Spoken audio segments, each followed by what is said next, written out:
Praise the lord.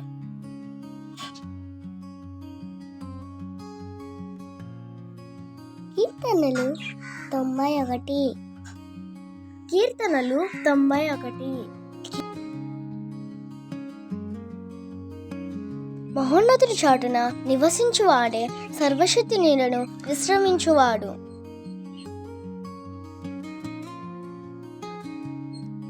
ఆయనే నాకు ఆశ్రయము, నా కోట, నేను నమ్ముకున్న నా దేవుడు అని నేను యెహోవాను గూర్చి చెప్పుచున్నాను. వేటగాడి ఉడిలో నుండి ఆయన నిన్ను విడిపించును, నాశనకరమైన తెగులు లేకుండా ఆయన నిన్ను రక్షించును. ఆయన తన రెక్కలితో నిన్ను కప్పును, ఆయన రెక్కలి కింద నీకు ఆశ్రయము కలుగును.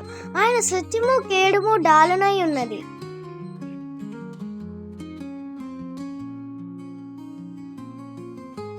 రాత్రి వేళ కలుగు భయముకనైను, పగటి వేళ ఎగురు బాణముకైనను.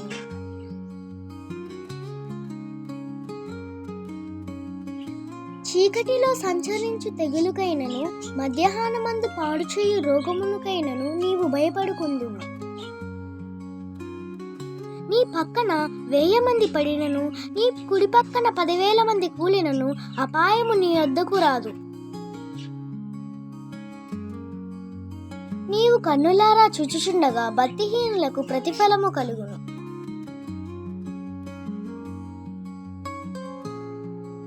యెహోవా, నీవే నాకు ఆశ్రయము అని నీవు మహోన్నతుడైన దేవునిని నీకు నివాస స్థలముగా చేసుకొని ఉన్నావు.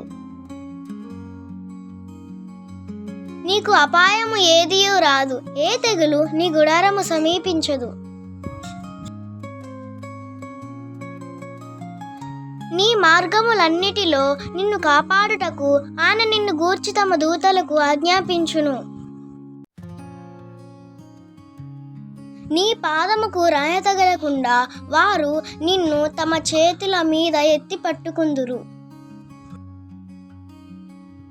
నీవు సింహములను నాగుపాములను తొక్కెదవు, కొదమ సింహములను భుజంగములను అనగతొక్కెదవు.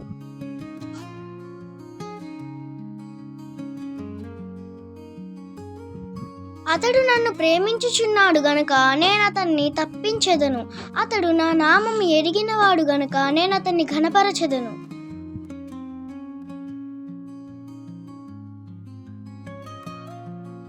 అతడు నాకు మొర్ర పెట్టగా నేను అతనికి ఉత్తరం ఇచ్చెదను. శ్రమలో నేను అతనికి తోడై ఉన్నాను, అతన్ని విడిపించి అతన్ని గొప్ప చేసేదను.